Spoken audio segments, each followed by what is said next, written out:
You must listen carefully. This is not a place for the unwary.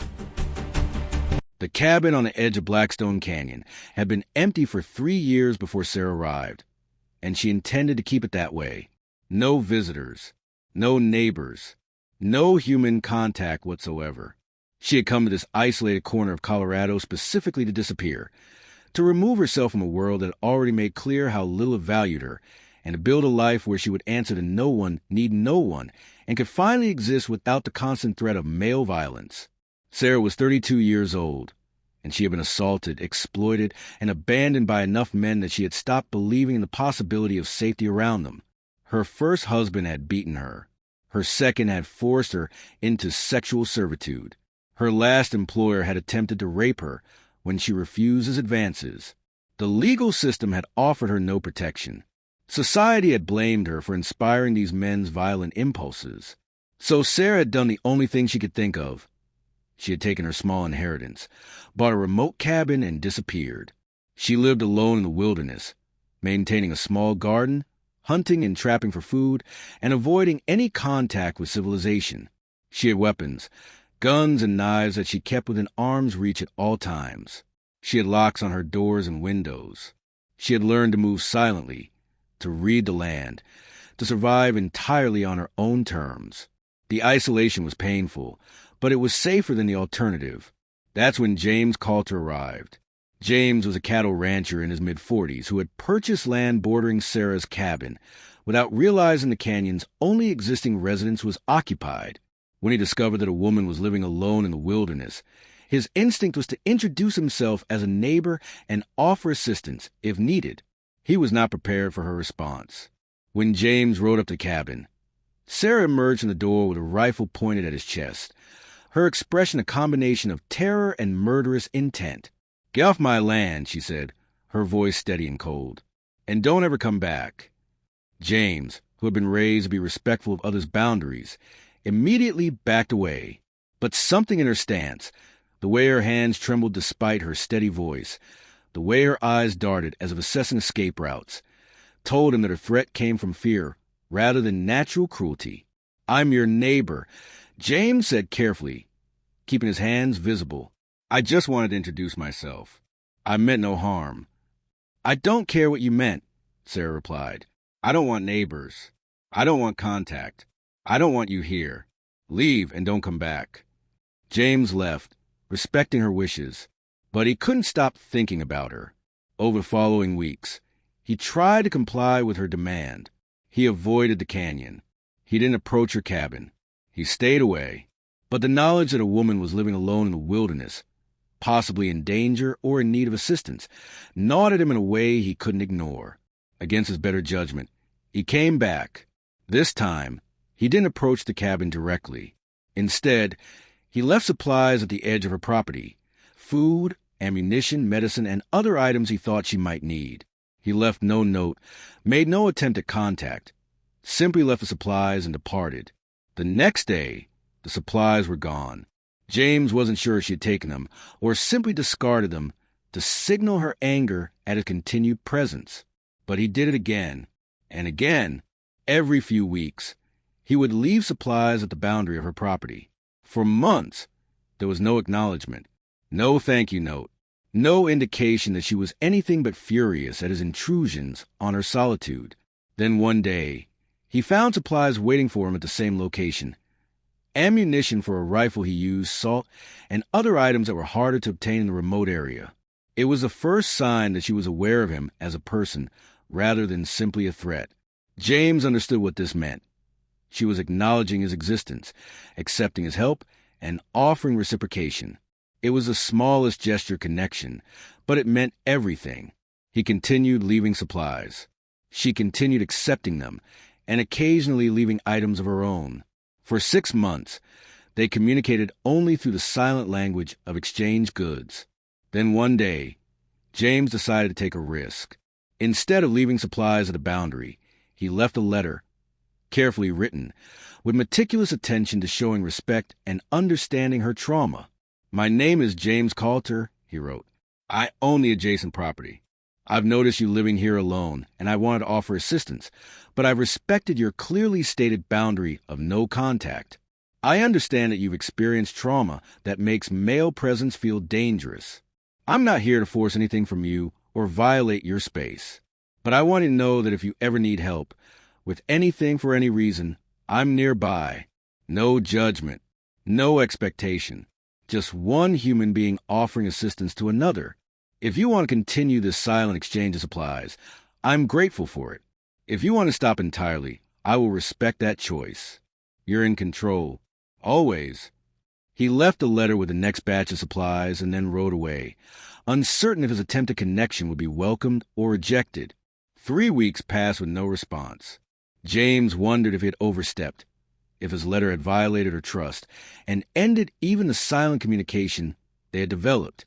Then he found a response letter, written in careful script, waiting for him at the boundary. My name is Sarah. It began. I've spent years being afraid of men, of what they want from me, of what they'll take from me if I let them get close.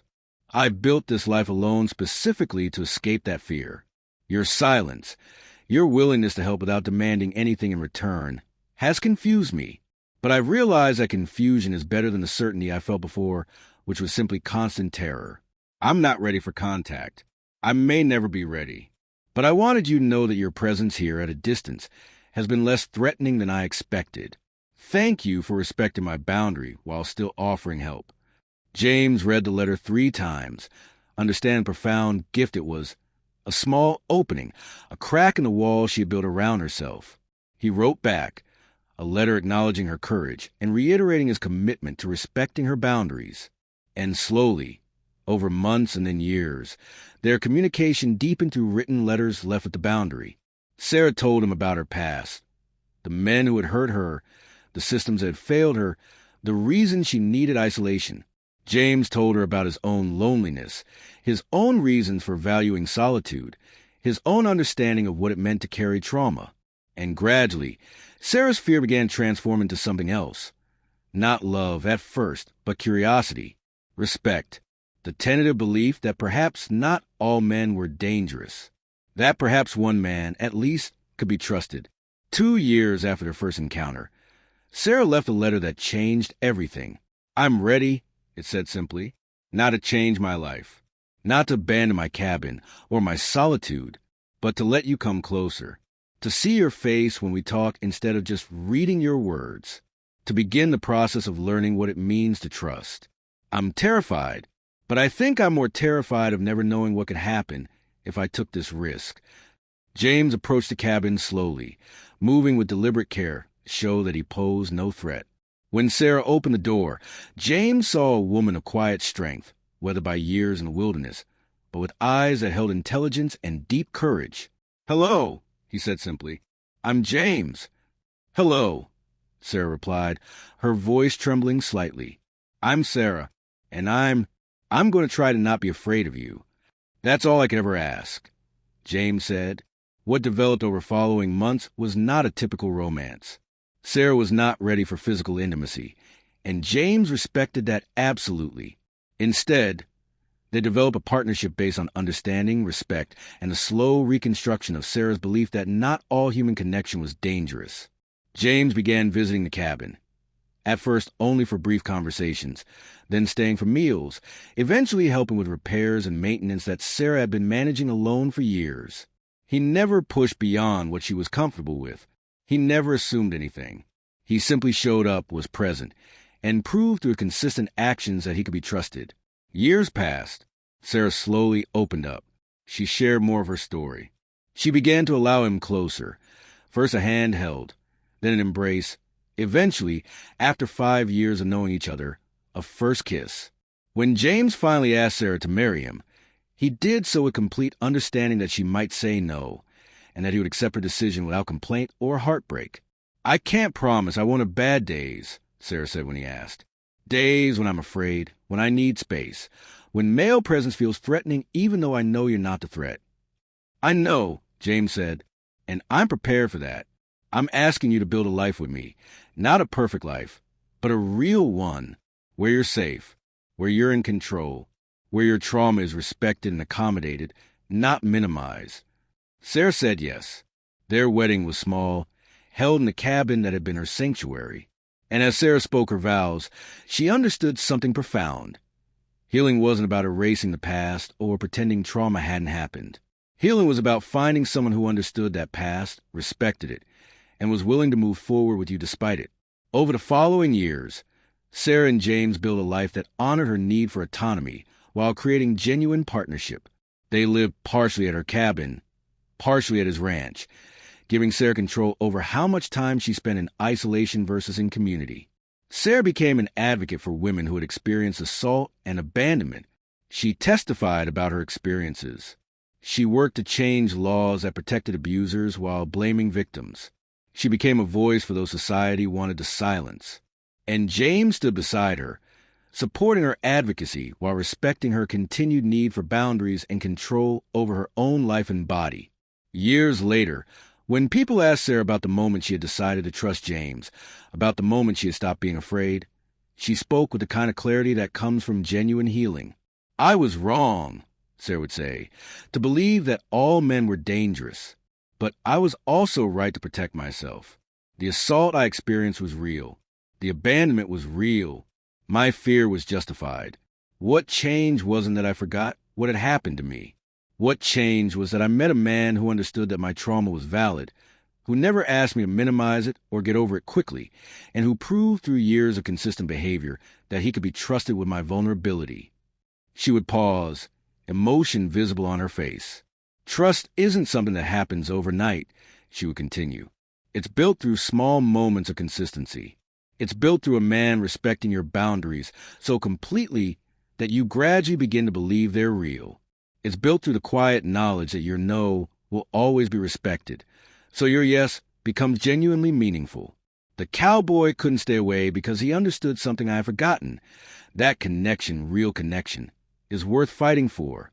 But he also understood that real connection requires patience, respect, and absolute commitment to my agency and my safety. When James died at 87, Sarah was at his side. They had been together for 37 years. 37 years of building trust, of healing together, of proving that love after trauma could exist without erasing the trauma. At his funeral, Sarah spoke about the man who had refused to stay away despite her demands, but who had done so with such respect and patience that his persistence became an act of love rather than an act of violation. "He couldn't stay away," she said, her voice strong and clear.